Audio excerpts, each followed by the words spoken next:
This is Left Hand.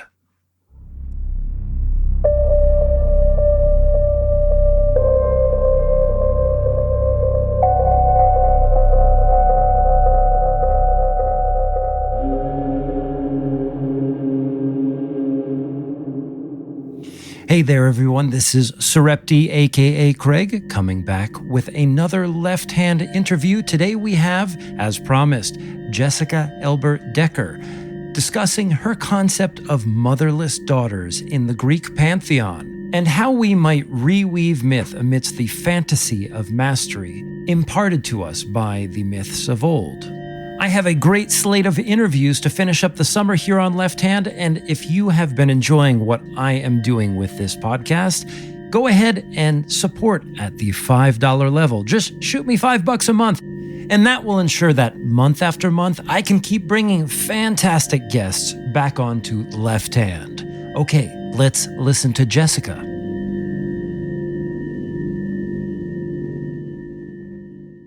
This is Left Hand, and I am your host, Sarepti, also known as Craig of the Acid Horizon podcast. Today, I'm joined by Jessica Elbert Decker, author of Motherless Daughters and Female Monsters, Androcentric Fantasy in Ancient Greek Myth and Freudian Theory.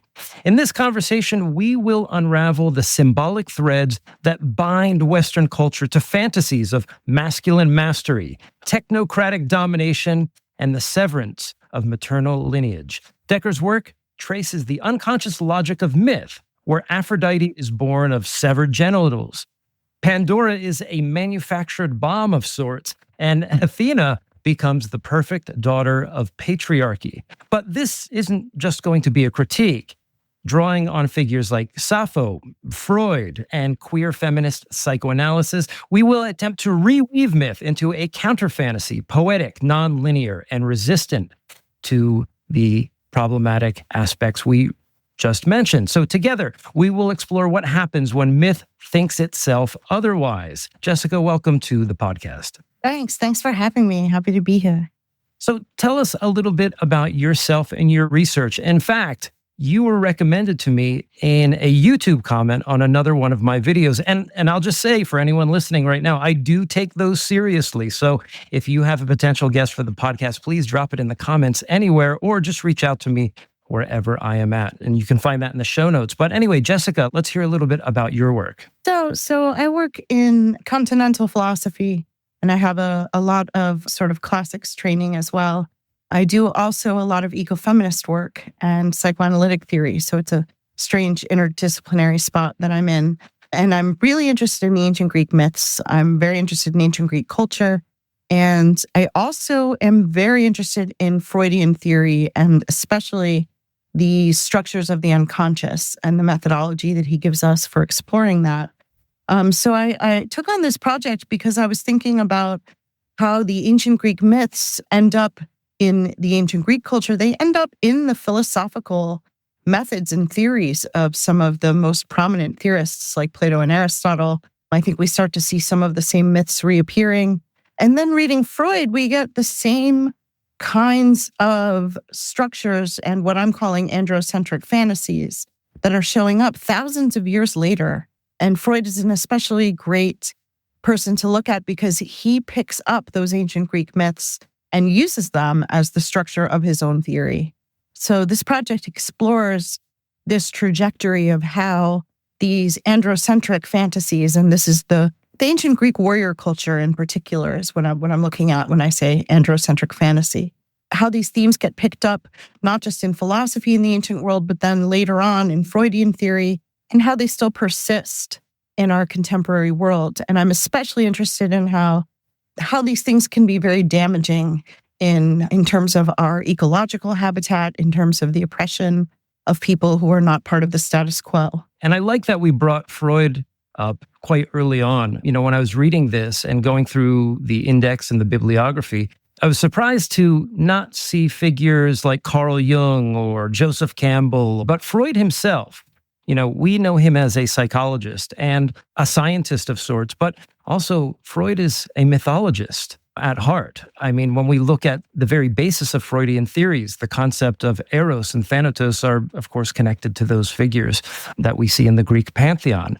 But let's get right to the core of your work, and let's talk about this concept of motherless daughters and the problematic gender issues that we see in Greek myth in particular. And in view of the often violent or problematic gender relations that we see there, what do you think it would mean to reweave myth today? These are often presented to us as kind of historical givens, especially as the mythological archive. This doesn't seem to be something that we can scramble the codes of readily. How do you think that we can return to myth without reinscribing what you see as the violence that suffuses it? Thanks. That's a great question. I think the issue is first about recognizing the oppressive structure that the myths represent, and thinking that they're not in the past, but they're very present today, even if we don't recognize these narratives as having this origin.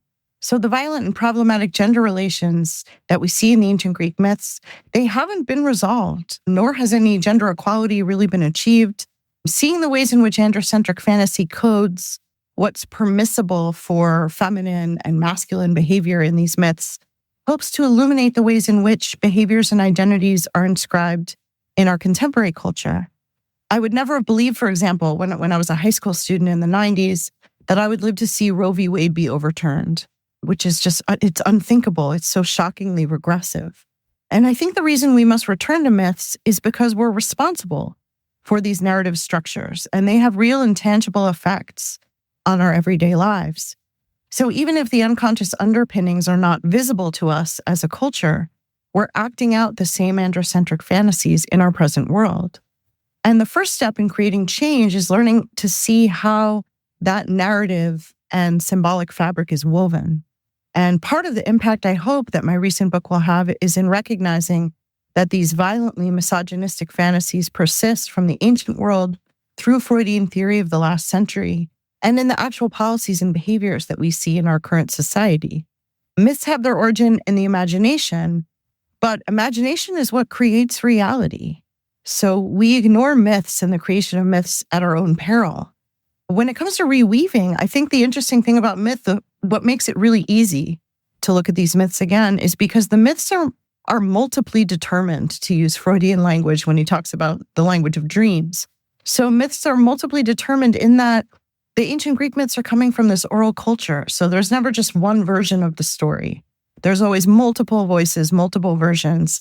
And so there's all of these threads that haven't been emphasized or haven't been picked up, so that the particular culture that chose to focus on this element of the myth may have ignored these other pieces. And so I think that looking at the myths from our contemporary lens, there are different angles that we're able to see that may not have been visible before. So what do you think are the stakes then of learning to reread Western myths in this way? And you've kind of already given us some of the contours of that, especially in a world where, in some sense, we may have already disavowed myth to a large extent, or we've reduced it to a fodder to craft entertainment. I just think of the Marvelization of films these days and the ways that even Marvel characters are a kind of reduced form or like a commodification of myth. Do you think that rereading myth matters if culture no longer knows it's dreaming mythologically? Yeah, I've thought about this a lot. And I think that one of the interesting parts here is that, as Freud pointed out, when a person dreams, it's not actually necessary for them to remember the dream, for the dream to have an effect on them. So that the things that are happening unconsciously, they're still potent. They're still at work, even if we're not consciously aware of them. And I think that first, I think the term myth is often misused and misunderstood, so that people think of it in the terms of myth busting and the like. And a myth is not a falsehood. A myth, so if we're taking in ancient Greece, we get the word mythos, which is more like a tale or a story. A myth is a story, it's a narrative, and it's a story that has explanatory power and meaning. The culture may pretend to disavow myth, but again, we do so at our own peril. Because whether we like it or not, we human beings create narratives, and that's our primary method of understanding the world and ourselves. So even the hard sciences, which deal in facts and in empirical observation, they still have to craft a narrative around those facts and observations. So oftentimes science may be able to tell us that something is, but not necessarily why something is. And our culture is exceedingly arrogant, as the climate crisis emphatically demonstrates. We claim understanding of a world that we've only begun to scratch the surface of. And we're doing irreparable damage to our own habitat while claiming to be the most intelligent creature on Earth, which is remarkably stupid. And our values are not empirical, they're ethical. So science can't explain, for example, why we should value life and attempt to decrease unnecessary suffering.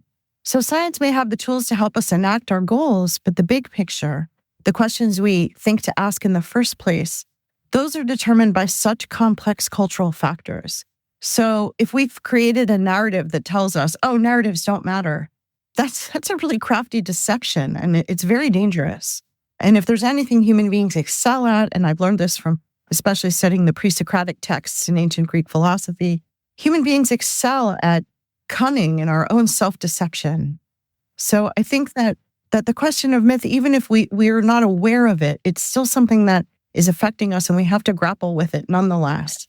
Yes, and this is something that I have really drawn value from in the work of somebody like James Hillman, is this critique, particularly of a Promethean tendency towards the valorization of mastery overall. And this becomes an important part of the critique that you put forward here. And even today, it's true. When we look at some of the most malevolent forces of domination in the world today, I'm thinking particularly of Peter Thiel's companies like Palantir and Anduril and all of these AI tech surveillance companies. They are drawing upon the myth of J.R.R. Tolkien, to even name these places. And these particular stories are often part of a broader Western masculine imaginary. So with that said, let's talk about the feminine side of myth. And your book opens with the image of the motherless daughter. And this is not an archetype that I have thought much about. And so this is a good time to meditate on it. What does this archetype tell us about the symbolic amnesia of our culture, and what becomes possible when we remember it differently? And how do you think the trope of the motherless daughter, of daughters severed from their mothers, whether at birth or through some form of abandonment, kidnapping, or what have you, has shaped our social and cultural imagination? So this image, thanks for asking about this. This is, I think, the most powerful image in the book, and it's why I wanted it as the title. It was kind of what prompted me to write the book. I think that it's amazing to me how easy it is for us as a culture to accept this story that there could ever be a motherless daughter. And this goes back to the ancient Greek myth. This is in the work of Nicole Leroux in her book Children of Athena, where she talks about how the ancient Athenian warriors believed that they were just born out of the earth like cicadas. And I thought about this a lot, and this very puzzled me, because I thought to myself, well, did they really believe that they were born out of the ground like cicadas? I mean, there's no way they don't know that they have a mother. So I found this very puzzling. And then the more I thought about it, I realized that the intense segregation of gender in ancient Greek culture would mean there probably wouldn't be men present at births. That this was done by midwives, that all of this. And so this kind of occlusion of birth and of the whole process of this, it made it more plausible that the Athenian warriors could actually believe something like this, that this cognitive dissonance could be there, that they think they came out of the ground.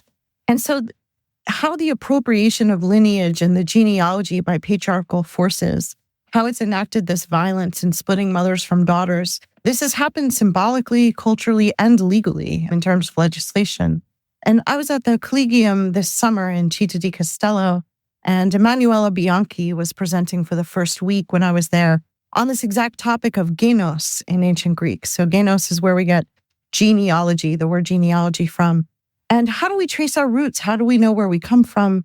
Who has the power to say what is true is an important part of this genealogy. And of course, in Hesiod, in the Theogony, he's giving us the genealogy of the gods. He's giving us the origin of the cosmos. So this is something I spend a lot of time exploring in the book, especially in the earlier chapters. There's all these stories where some motherless daughter appears. And so the three main motherless daughters I look at are Athena, Pandora, and also Aphrodite. So the birth of Athena is the most emblematic for my project because she is the crowning achievement and I'm using these birth words deliberately, the crowning achievement of Zeus and signifies the success of his reign. So the story goes like this. Zeus knows the history of patricide and he wants to avert it. So according to a prophecy, his children would exceed him in wisdom and he would have a son that would have a violent heart. So the first father was Uranus, the sky god, and he hid all of his children in some secret place in Gaia, the earth. And he would not suffer them to come up into the light, is what Hesiod tells us. So Gaia persuades her son, Kronos, to destroy his father. So Kronos sneaks out when Uranus comes to lay with Gaia, and when he lays down upon her, Kronos castrates his father. But then Kronos, like his father, he doesn't want a son to usurp him, and once again, there's a prophecy that says this will happen, and so he swallows all of his children as soon as they're born. So his wife Rhea devises a scheme. She feeds Kronos a stone instead of Zeus when Zeus is born, tricking him. And so this is an important part of the genealogy that, the mother is the one who's aware that Zeus, this is the real baby and this is a stone. And the implication is that Kronos can't tell the difference. If we swaddle up the stone, he's just going to accept that this is his son.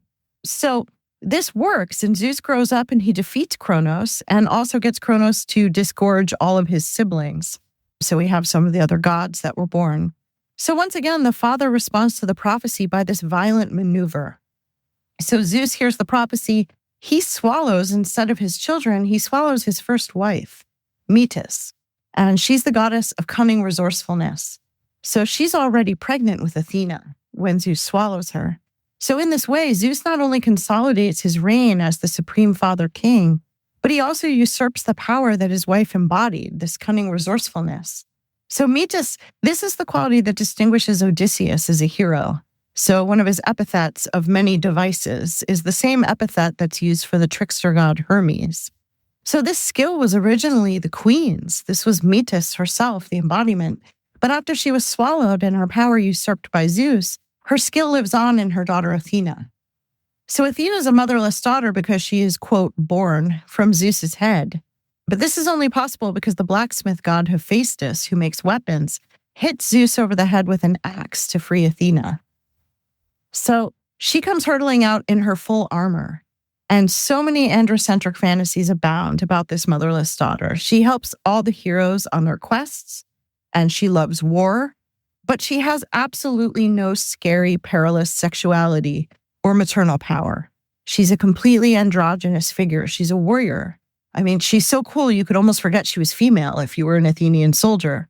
And Freud absolutely worshipped her. So as the poet H.D. tells us, Freud used to take the Athena statue that he kept in his office into his hands and stroke it, saying that she was his favorite, even though she had lost her spear. I mean, you can't make satire this good. I mean, this is really what he said about this statue. And then we have Aphrodite. So she's this other motherless daughter. Her story is even stranger and more violent. So she is actually the origin of all eros, beauty, and sexuality. But the strange thing about Aphrodite is that she's made entirely of the phallus. So this is when Uranus is castrated and his genitals fall into the sea. Some foam carries around the genitals, and inside this is where the maiden is formed. So she has this epithet, Philomades, which is often translated as smile-loving. And it's a euphemism, and it's a kind of pun because it actually means penis-loving or genitals-loving. And this myth is an excellent example of androcentric fantasy because it makes the divine power that causes eros, which is a power that can undo you and make you lose your wits. It makes this divine power an effect of masculine vitality. So even though Aphrodite is female, she's so powerful because she's made out of the phallus. In fact, she has no mother at all. I mean, unless we count the foam from the sea, which means she's purely phallus. And so philosophers familiar with Plato's Symposium will recognize this preference for that which is purely masculine without the dangerous contaminant of feminine origin. So this idea of a motherless daughter, this is a really deep-seated desire in androcentric fantasy.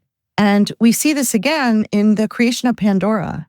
So Zeus was the first to weaponize feminine beauty. He calls upon the blacksmith god Hephaestus to build Pandora. And this is all in response to Prometheus's theft of fire.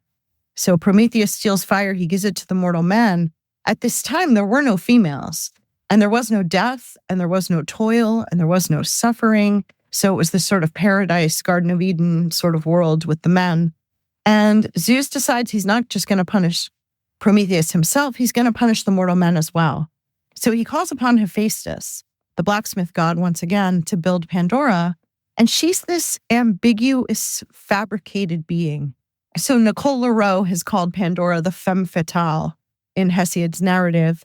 And Alyssa Martyr has argued that she's a replicant or an android. She's actually more of a robot. She's a constructed thing. She's not an actual human woman. And so I would like to take this even further and say that Pandora she's not a womb, which is what some of the representations of her carrying this box have been about. I think she's actually more of a weapon of mass destruction. So sort of like the Trojan horse that gets wheeled in the Iliad. She's a bomb. So she's this weapon of war that's built by the god who makes weapons, by the blacksmith Hephaestus. And just as the Trojan horse is this dubious gift that is actually a destructive ruse, Pandora is this weapon of mass destruction that's unleashed upon these helpless mortal men. So I think what all these stories show us, Athena, Aphrodite, and the story of Pandora, is that when the father tries to claim this creative principle of birth and creation, as Zeus does with Athena and Pandora, all of these births involve weaponry and violence. And the blacksmith god Hephaestus, in the case of both Pandora and of Athena, and also Hephaestus, he's married to Aphrodite, so he's still implicated in this one as well. So I emphasize this mythological constellation to underscore the androcentric obsession with war. And I think that the feminine principle understood in androcentric imagination is always paired with violence and destruction. So this is where you get, it's always the fault of a woman that we have all this suffering. So Pandora brings suffering into the world, and the Trojan War itself is caused by Helen of Troy, right? According to androcentric imagination, it's Helen's fault. And if you go further back, it's Aphrodite's fault because she promised Helen to Paris. So we end up with the blame for all of the violence being placed on women, just as the fantasies are enacting the male, the father god creator, taking over this power of birth. Yeah, that's interesting. And recently, I've actually been working with myth more closely because of something that I'm writing. For those who have been listening to our podcast, you know that I'm working on this folio called Acephalus that goes hand in hand with this tarot deck that we've created called the Erotic Tarot of George Bataille. And for one of the essays that will be included in the folio that we are creating, I decided to focus on the myth of Ariadne and Theseus in particular. And amidst reading your work about motherless daughters, it occurred to me, and of course, my approach to myth is multiple, almost in the way in which myth itself is multiple. But I think when we draw up this kind of feminist lens, one of the things that became readily apparent to me was the figure of Ariadne, who, just in a quick retelling of the story, Ariadne is the figure who helps Theseus descend into the labyrinth to go fight the Minotaur. And that particular myth in and of itself is just overladen with questions about opposition, monstrosity versus humanity, and what have you. And Ariadne is the sidekick in that mission. She holds the thread that allows Theseus to both enter and exit the labyrinth. But upon leaving the labyrinth, Theseus abandons Ariadne on the island of Naxos, at which point, and depending on which telling of the story you're most committed to, Dionysus, the god, almost immediately swoops up Ariadne and marries her. So you have this feminine figure who is essentially like a squire or a servant or, in the service of Theseus. And then there's an abandonment and a break. And almost immediately now she's betrothed to this other god. And I think for me, just in my reading of the myth, I think there's something interesting that happens in the gap there.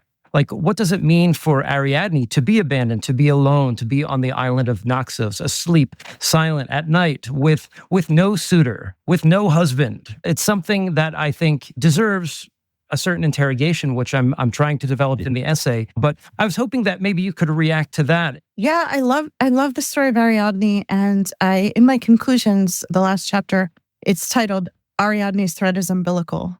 And I think that the story, first of all, I mean, this is a very old Minoan story that we have, this kind of the Hellenistic version of it. And some of the older stories indicate that probably Ariadne had originally been a divinity. And I think that the appearance of the divinity at the end in taking her up, Dionysus, is a kind of throwback to the idea that she initially was seen as a divinity in the older stories, which we suspect but don't have any empirical proof of. And I think that the Ariadne story is really interesting because the Minotaur is actually her brother. The Minotaur is this monstrous brother of hers. And once again, we have her mother being punished for the father's sins. So the mother is made to fall in love with this bull. And it's because the gods are angry at the father. And so she mates with this bull, and that's how the Minotaur is born. And Ariadne hands Theseus the thread.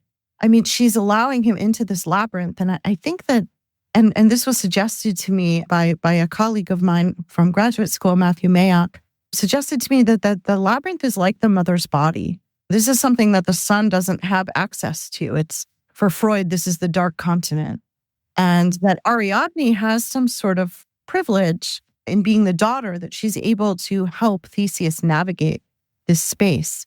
And so in some ways, we can read Ariadne as kind of a traitor to her house, traitor to her mother, and to her brother, the monster, by allowing this stranger, this interloper, Theseus, to come in and destroy the Minotaur and take over the house. And then she gets abandoned.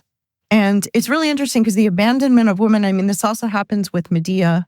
Medea also helps Jason. She, in this myth, she goes and gives up her family. She betrays her own family to help Jason out of love for him. And then when they arrive in Greece, he immediately drops her for some princess. And at the end of the Medea play in Euripides' version of this, we also get the Deus Ex Machina. We get the god coming in on this dragon comes and swoops up Medea at the end. So I think there's something very interesting going on there in the parallel between Medea and Ariadne, that both of them, I think, are seen as wronged by these male figures, both Jason and Theseus in the myth. And for whatever reason, they get rewarded. They get saved in the end by the gods. Whereas some of the other figures, Cassandra, for example, some of these other figures, Iphigenia, who get sacrificed, they don't get saved. And they haven't done, in the case of Iphigenia, they haven't done anything wrong. So it's very interesting to think about how the ancient Greek imagination looks at these feminine figures, that Medusa gets punished and made into a monster because she's being punished for being raped by Poseidon. And so some of these figures it doesn't seem like there's any justice.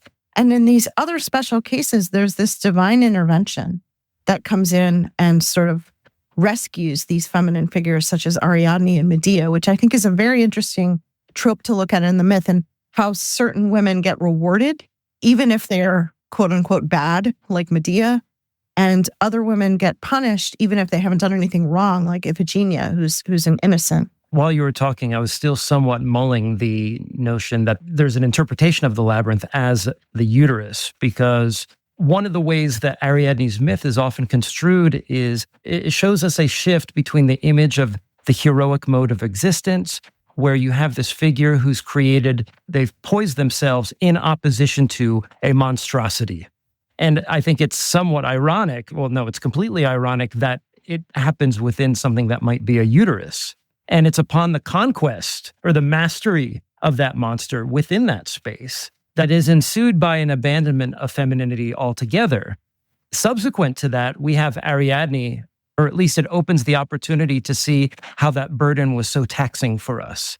There's so much that we can do with that in terms of romantic relationships within the West, broadly construed, and the privileged position of the male figure. But with that aside, that also brings us once again to the question of mastery, because even in the Ariadne myth, there is something that looks like an attempt at mastery. And in a reading of myth so rife with mastery, what would a world without mastery look like? And where do we glimpse that in the weave of the stories that you bring together in your book? Yeah, so I think I'm glad you brought up the Ariadne story, because I think that another interesting parallel is we see in the Ariadne story, we see this among mortals. So this is what the hero Theseus does in the mortal world.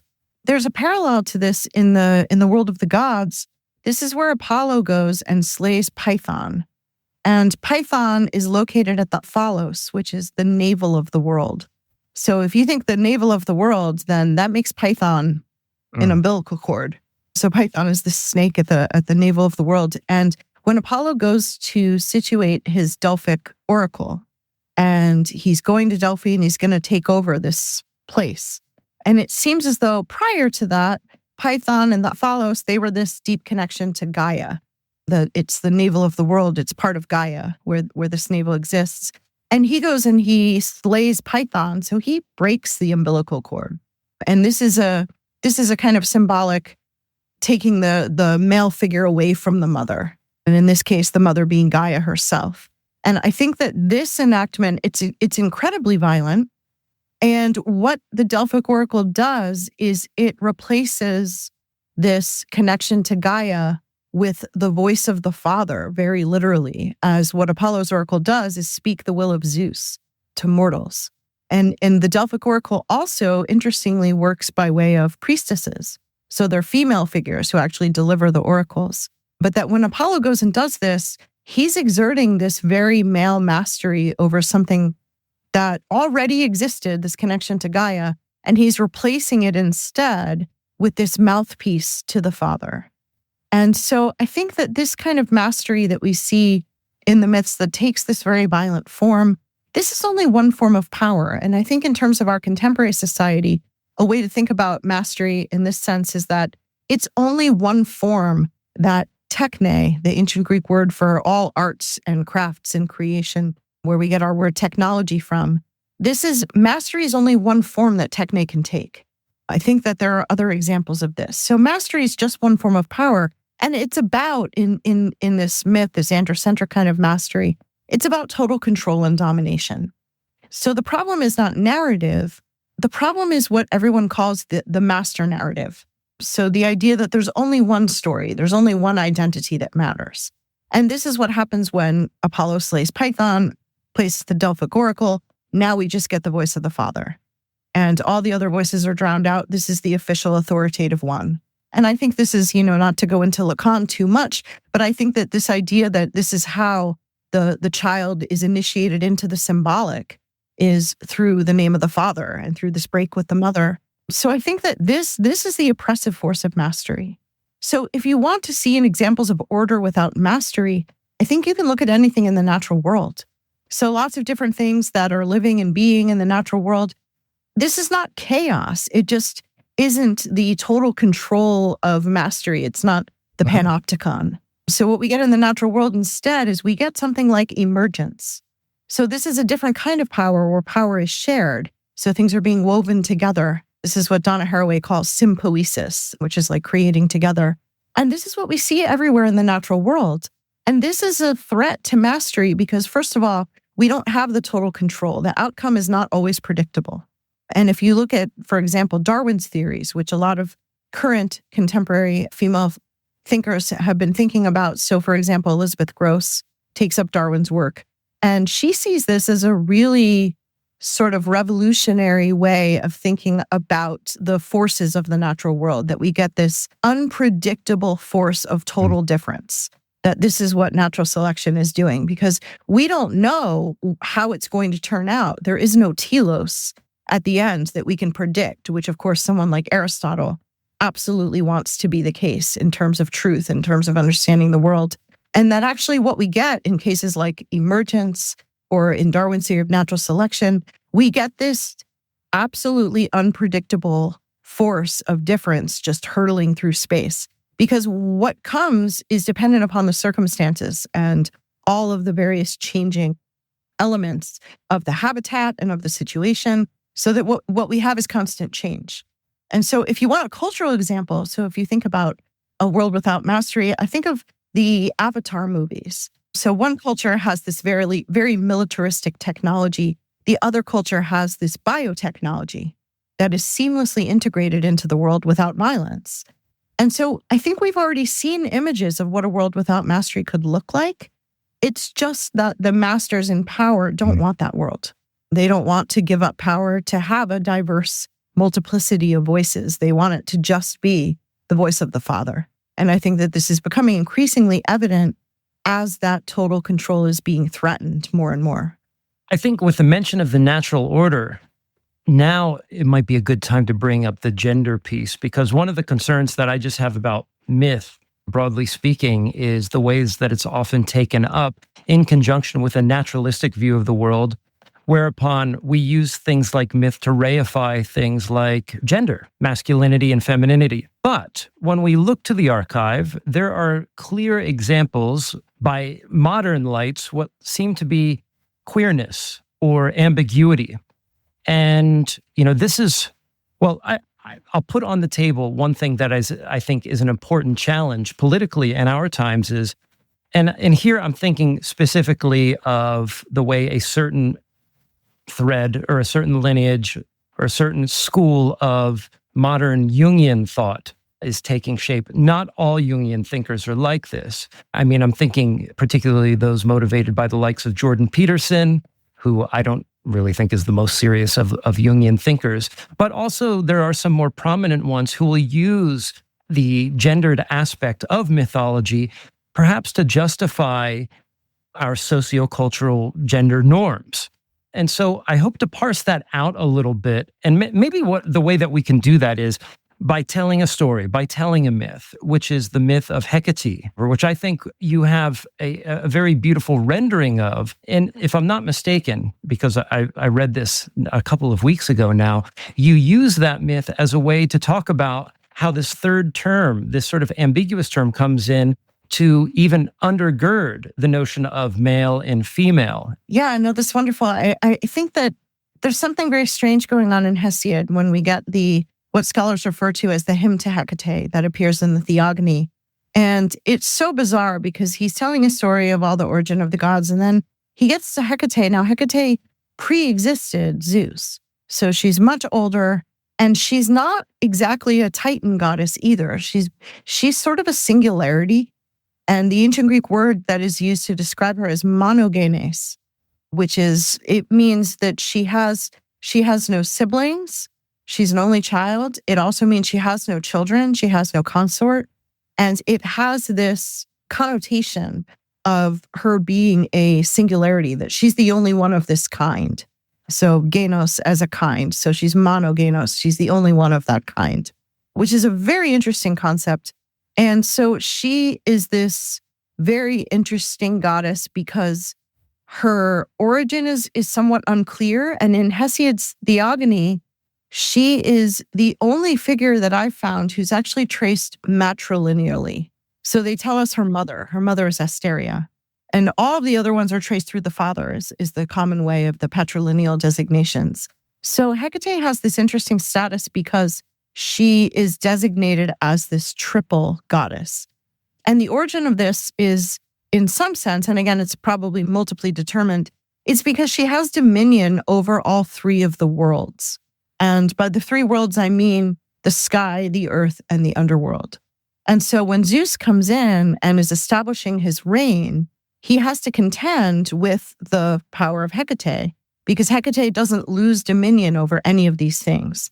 So it's very interesting because when Zeus comes along, he divides the three worlds among himself and his brothers. So he's the sky god. Poseidon gets the sea and the earth because he's called Earth Shaker. So he's the one responsible for earthquakes. And then we also have Hades, who's the god of the underworld. So the three brothers essentially split up these realms that were all part of Hecate's dominion. And Hesiod, when he does this hymn to Hecate, he's sort of the entire time, you can sort of see him obsequiously bowing to Hecate throughout the entire thing. He's like, Hecate has all the honors. Zeus took nothing away from her. In fact, he doubles her honors and gives her all her honors back. And he repeats this several times to the point where scholars are not sure what to do with this. They're like, why has he suddenly lost his mind in this strange worship of Hecate? Maybe he comes from a city where Hecate was this special thing. So they come up with all this speculation to demonstrate it. And a lot of the scholarship I've read, so Froma Zeitlin and Jenny Strauss-Clay both have really good work on the figure of Hecate. And Froma Zeitlin argues that Hecate provides this principle of continuity because she exists before Zeus. She's part of this earlier world. When Zeus comes along to bring about his Olympian reign, he has to find a way of bridging this rift. He can't just leave this rift. We can't go from one world to the other with nothing to bridge it. And so Hecate is this principle of continuity. This is what Frommo-Zeitlin argues. And it's really interesting that I argue when you look at Plato's Timaeus, which is a really fun and bizarre dialogue, it's the only one where he gives us a cosmology. I argue that his use of what he calls the third kind of Cora, it has this exact function that we see Hecate doing in the Theogony, that it provides a bridge between what would be two worlds that would be unable to touch one another. So in Plato, it would be the sensible and the intelligible. And the question is, how could the sensible and the intelligible ever interact with each other if they're of different kinds? And this is why he brings in the third kind, Cora, which he names as Chorotrophos, which is nurse of the young. And that's the exact epithet that Zeus bestows upon Hecate as some of her new honors. And Hecate being a triple goddess, Cora being the third kind, I see that there's something very interesting that's parallel going on between Hesiod's Theogony in the way that the cosmos has been created through Zeus's Olympian reign, and then the way that in Plato's cosmology in the Timaeus, he has a male demiurge creating the world, has to use this same device, which I think is really interesting. So that this masculine sovereignty is still grounded on this feminine principle. That's something like a matrix is kind of the word that Plato uses to describe Cora. And so you can think of it almost as an ether or a space. Space is another way you can think of Cora. And Hecate, having domain over all three of the worlds, her power is what allows any transmission to occur between the worlds. So if humans are praying to the gods, those prayers only get transmitted to the gods through the will of Hecate. If the gods want to bestow blessings, if they want to give any blessings to the humans, that also has to be transmitted through the will of Hecate. So she's called the willing goddess, and it's because she has this sort of arbitrary, as Jenny Strauss-Clay calls it, she has this arbitrary power over the successes and failures of any human endeavor. So she's this sort of all-encompassing goddess. And so it's very interesting that when Zeus takes over, he doesn't take anything from her and very emphatically gives her even more honors than she had before. So it seems that the foundation of this very patriarchal world is still within this sort of feminine-coded matrix. You know, I really appreciated that move that you made in the book. And in fact, it availed me in a conversation that I had with someone very close to me. And just as an aside here, if you ever start doing a podcast yourself, like if you ever decide to start doing, Decker's Mythology podcast, rest assured, people that you knew from your past, the high school days, will start listening and then sending random emails to you and asking things about it. And one of the questions that came up was, a lot of people know that I work in a field of philosophy and, in a discourse community that deals with transgender issues and just gender issues, broadly speaking. And they asked me for the justification, like, how do we justify the notion of non-binary gender?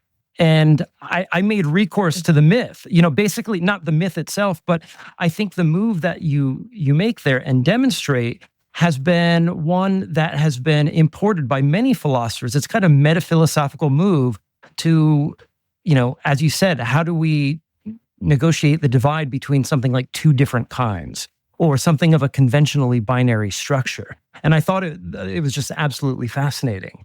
But with that said, let's put a challenge to some of this. What do you think are some of the challenges that we face reading things like queerness, LGBTQ, political issues, and so forth, backward into the mythic archive? And how do we balance imaginative interpretation or new interpretations with the historical and the symbolic weight of ancient texts? Yeah, this is a question I've thought a lot about. I think that on the one hand, our categories, and this comes from me teaching ancient philosophy and teaching things like Plato's Symposium and trying to explain the practices of pederasty to students that are not familiar with ancient Greek culture. And I think that what we want to do is take the categories we have for sexuality and for sexual orientation and kind of place them back into the ancient Greek culture. And they don't fit because the students will ask, well, were the men gay then? And you're like, no, they were married to women and they had children. And they're like, so were they bisexual? And like, no, not really. there's the categories that we have don't exactly fit. And so I like the term queer. I like the idea of queerness as a sort of broader category that's not as precise, because queerness doesn't designate any particular sexual orientation. And I think that queerness is not something that we're reading anachronistically back into the text. I think it's an apt term because it allows for this ambiguity. And it's a highly contested term, and productively so. And I think that we've been, as a culture, heteronormalizing history for centuries.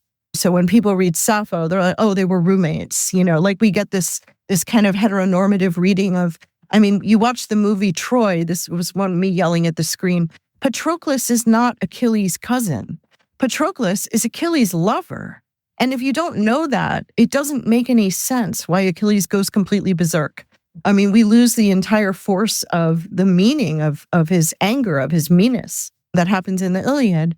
And so I think with this tradition of heteronormalizing for centuries, I think it's about time that we as a culture pay attention to the fact that heteronormativity is just one way of being, and it's certainly not the only one. So the idea of queer doesn't fit into any system or categorization. And so it can refer to desire, for instance, sexual orientation, but it also can refer to identity. So I think in this case, it's an identity that's fluid. It doesn't stay in place within the confines of any category or concept. And the word queer also has these poetic connotations of the unexpected, the unusual, or the eccentric. And it risks the promise of mystery in this strangeness. And I think that the sort of nebulousness of the term queer is this sort of lore that can help us to engage with true alterity, that we can't know exactly how the ancient Greek men might have felt about pederasty. All we have is what they tell us in the texts. And what they tell us in the texts is probably not what was happening behind closed doors. Because when we think about the tradition of pederasty, it was absolutely prohibited for especially an older man in any way to be penetrated, that this was considered feminizing. And so the idea, if we think about, homosexuality in our contemporary culture doesn't match with pederasty. And so we say, well, this is what they said about it. We don't know what was actually practiced. And so I think that when we look at these myths, I think that much violence has already been done to make history and myth into this heteronormative thing. And I think that reading queerness in the ancient texts is the least we can do against the thousands of years of these sort of Christian patriarchal thinkers that are regurgitating the text to us in these heteronormative ways. And one of the greatest losses, of course, is most of the text of Sappho. And some of that is just accident. Some of that is just the accidents of history. But a lot of it is also the fact that this was a woman who was speaking. And not only was it a woman speaking, but she was speaking about Eros. And she was describing female agency. And that this was unquestionably obscene to a lot of the sort of Christian thinkers that came later. So some of the loss of Sappho may have been accidental, but I think a lot of it was very deliberate. If they had not burned the library of Alexandria, we would have none of these problems. But no, I appreciate particular understanding of queerness, especially as it relates to some other myths that I'll be working with on the podcast. Actually, later this week, a friend of the podcast and the translator of many of George Bataille's works, Stuart Kendall, did a notable translation of the Gilgamesh myth.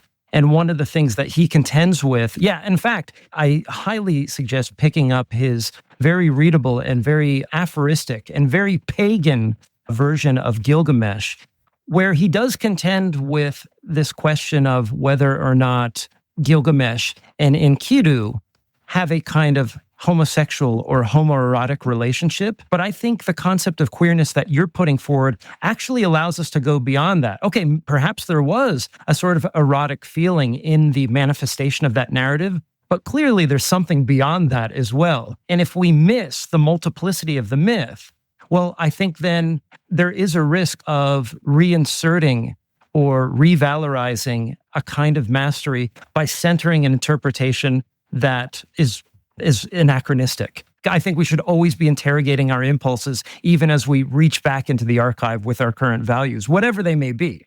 With that said, let's talk about another master, and that is Freud. And like me, And like many other people, we encounter figures like Freud, Jung, I mean, our favorite philosophers, whoever. Many of them are men when we are younger.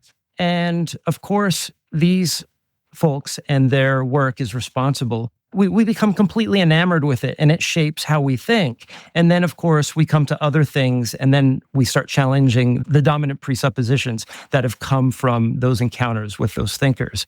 And so just to talk about what appears to me as being a lingering attachment that you have to Freud, it seems to be ambivalent for you. And what I wanted to ask was, despite the problems with Freud, what do you think might be a truth that remains in his work for you? And how do we distinguish the tools and insights of psychoanalysis from the structure of Freudian thought or the residue of mastery that it has left behind? Yeah, I spent a lot of time grappling with this when I was writing the book. And I quote a Sappho fragment where she says, I'm of double mind about this. I'm of two minds about this. And on the one hand, I love Freud's thinking, and I love his style of thinking. I think he's such a keen observer. And I think that he was a genuine explorer, and he really wanted to understand the psyche as he paved these whole new roads that hadn't existed before. And I admire him so much for that. And so when I'm reading the books, I'm reading all of his works and his letters, to Fleiss and all of these other letters that he writes with Jung. And there's this impulse in me that, I'd love to be one of his admired boyfriends from his time. And on the other hand, I see the violence that he does, especially the stories of Irma's injection. And we hear what happened with Emma. They did this terrible botched surgery on her nose that almost killed her. And this was because of his obsession with Fleiss. And you read the Dora case, and you read a case of homosexuality in a woman, and you see the violence that he's doing to these female clients. And so I had a lot of ambivalence, I think, about that. So I think his method is brilliant. I think that the work he does in interpretation of dreams and in the psychopathology is just unparalleled. And he notices these patterns and habits of the unconscious. And this, I think, is extremely valuable. And in my opinion, it's one of the best tools we have for getting at truth, if we mean the patternings that underlie our conscious knowing. And as a reader and a dreamer and a poet, I can inhabit Freud's texts, and I can seem to see what he's seeing, but I can also see things that he was not privy to. And for example, in reading the case of Dora, as a queer woman in 2025, there are obvious points where Freud is clueless, because what he's seeing lies outside his realm of experience. So, for example, he has no idea what to do with lesbian desire, because his theory makes libido masculine. It makes it a masculine force. And he makes women passive and masochistic as part of their disposition, which one of my chapters is about this trend in Freud's thinking. And so things outside his experience, he has no way of understanding. So he's such a good phenomenologist at times. He's so descriptive. He's so detailed in his case studies. So despite the somewhat biased emphasis that he predictably places on the father and on the phallus, he still notices these other threads that are weaving together the case for us readers who come and read it later. So he was a trained scientist. He communicated what he observed faithfully. There are times in his texts where he even diverges from the status quo, and he suggests things like, well, maybe women are not so much masochistic by constitution, but maybe it's their social condition that causes them to do this, that they're kept in the household. But then he kind of drops it, because the idea of a socially constructed identity was not imaginable yet in 1900. So he was a very precise and keen thinker and observer, and his blind spots, I think, were cultural. He didn't invent the dark continent of woman, he just discovered it. As a scientific thinker, it wasn't his habit to entertain ideas that he couldn't verify from his own experience. And one way to think about this, if you want to go down a deep rabbit hole, thinking about his differences from Jung, I'd suggest his relationship to psychoanalysis compared to that of Jung is completely defined by this strong current of Freud's character. For example, he tells us in the beginning of Civilization, it's Discontents, he doesn't understand the oceanic feeling that everyone with religious experiences says that they feel. And so he says, I have to remain agnostic about this because I have no experience of it. I've never observed it myself. Therefore, there's nothing I can say about it. And this scientific attitude protected him from the mystical dangers of the journey to the underworld that the hero must take, which of course Jung had no problem taking up. This was very much part of Jung's mythos. And so Jung was much more inclined to this kind of mystical speculation, whereas Freud, I think this was like kryptonite to Freud whenever we're dealing with something that we don't have any empirical knowledge of. And I mean, unfortunately, that included all of feminine sexuality and all of feminine desire and feminine experience. So the short answer is, I think Freud was a brilliant thinker. I think he was a perceptive phenomenologist. I think his contributions to the understanding of the psyche can't be overstated. And despite the shortcomings of his specific theories, I think that the record he gives us of the observations he makes in these cases, that this is a treasure trove, and that his methodology, if we use it on his own work, uncovers some of the blind spots that he himself was unaware of at the time. And I would like to think if he were to, come back from the dead right now, I think that he would affirm these things because it's his own method, I think, that has revealed them, these blind spots within his thinking. Yeah, this past year, I went back to a lot of Freud's exploratory essays, like the one on repression, the instincts and their vicissitudes, I believe it's called. And we see in those essays a very vulnerable and open Freud, somebody who's willing to interrogate their own presuppositions and transform their thought. But then on the other hand, when you look at something like the Schreber case, where he's dealing with something that's akin to what we understand as schizophrenia. In that case, it wasn't dementia praecox, but it's slipping my mind right now. People will correct me in the comments. What I see there is, once again, analogous to the narrative of mastery when Freud talks about Schreber's repression, for example. It seems that the categories that he imposes upon that experience don't allow the myth-making, so to speak, that happens in the psychotic breakup to speak on its own terms. And so there's a way in which I think Schreber is preempted. But once again, then we see this other Freud who's certainly willing to revise his thinking. But with that said, you hit upon something that I'd like to finish up with, which is the hero's journey. And one of the things that I typically think about with respect to myth, like one of the big themes in my own reading and understanding of myth, is this kind of break from the hero's journey into something that's deeper, like a catabasis or a nekia, a plunge into the underworld, and where sometimes these can be intermingled or maybe even conflated in some stories. For example, the myth of Ariadne, like we talked about, it begins with a kind of hero's journey, but then it ends with this recuperation of femininity in the figure of Dionysus, or at least the ambivalences and the ecstasy of Dionysus. And then, of course, when we think about masculine mastery, particularly as it's expressed through heroism and Promethean creativity, these are the things that I suspect that in your work, to some extent, you're trying to head off or remediate or resituate within the mythic narrative. But I wonder if there is a place for the hero in our society today, in our reading of myth, and maybe even for masculinity itself. And here's the criticism that I'm expecting of people listening to this. Does the inversion that we're doing here with lifting up femininity, of course, it's going to raise the insecurities of a lot of men, but they might also think that there's an inversion happening here and it risks repressing something vital like a hero instinct. And one might argue that in these times, we need that heroism more than ever to confront the forces that are actually impinging not only upon our freedom, but our viability as a species. I'm wondering where you situate the hero amidst all of the other stuff that we've talked about here today.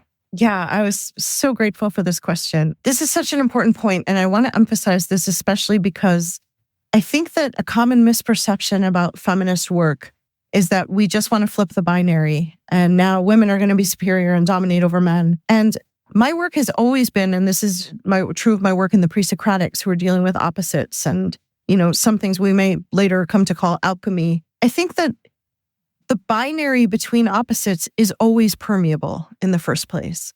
And I think that instead of some reenactment of patricide or the return of the repressed or whatever you want to name it, instead of just flipping it and switching the oppression to go the other direction, how can we imagine multiple ways of responding and multiple ways of being and how to do so without violence.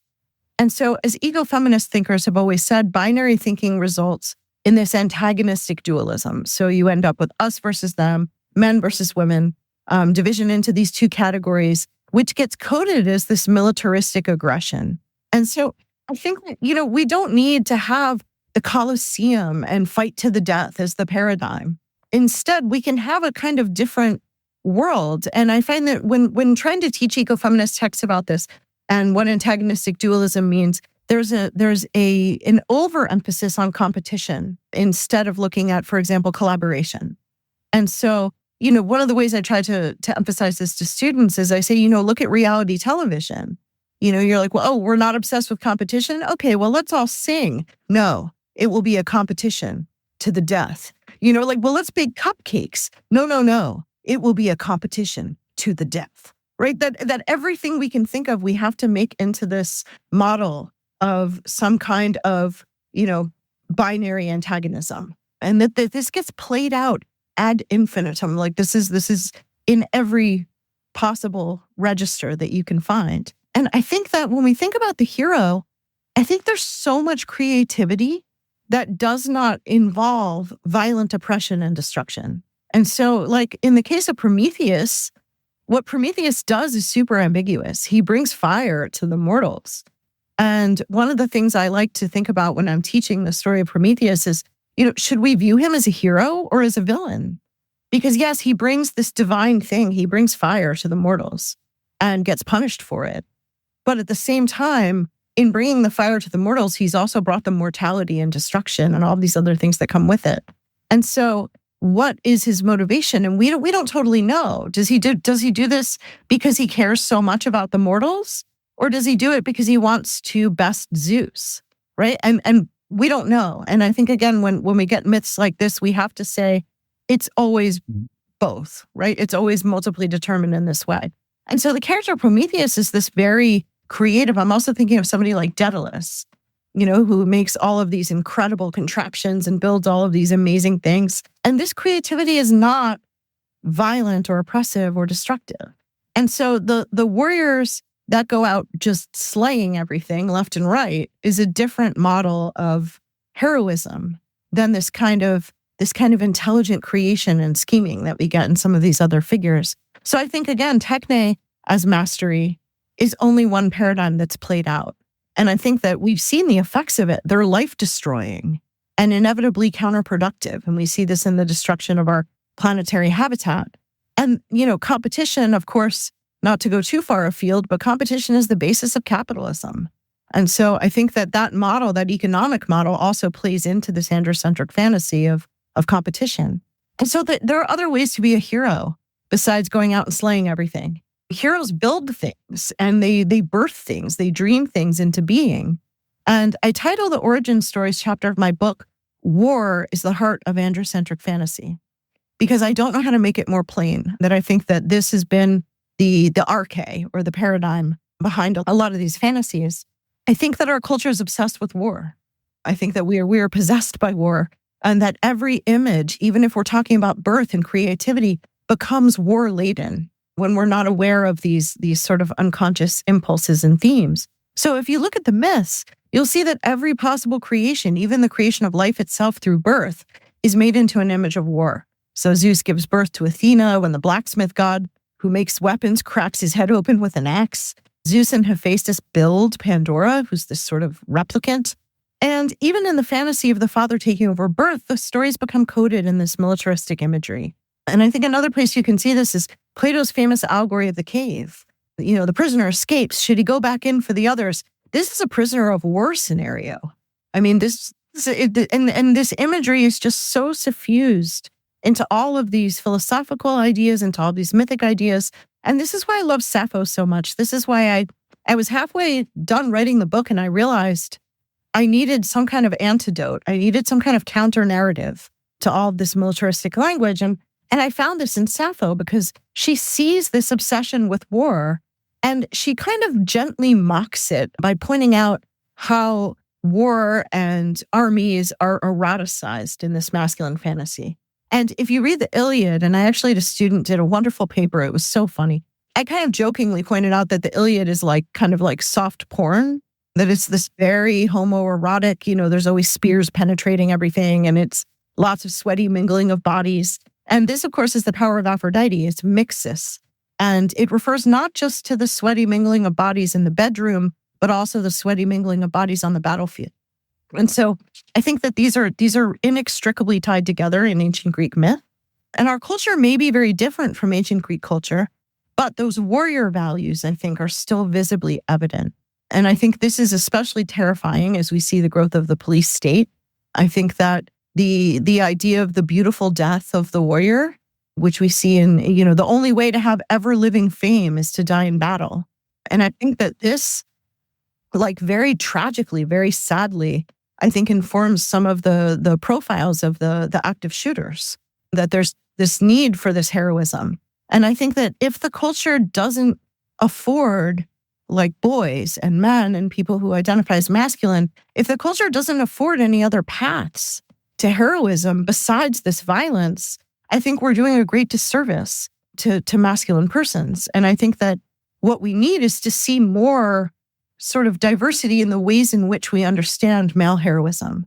And I think that this, especially as a woman, I don't think it's my place to speak exactly to what form this should take. I think that this is something that people working in masculinity studies and people who embody this masculine identity are people who can show us different models of masculine heroism and strength and paternal authority that's legitimate.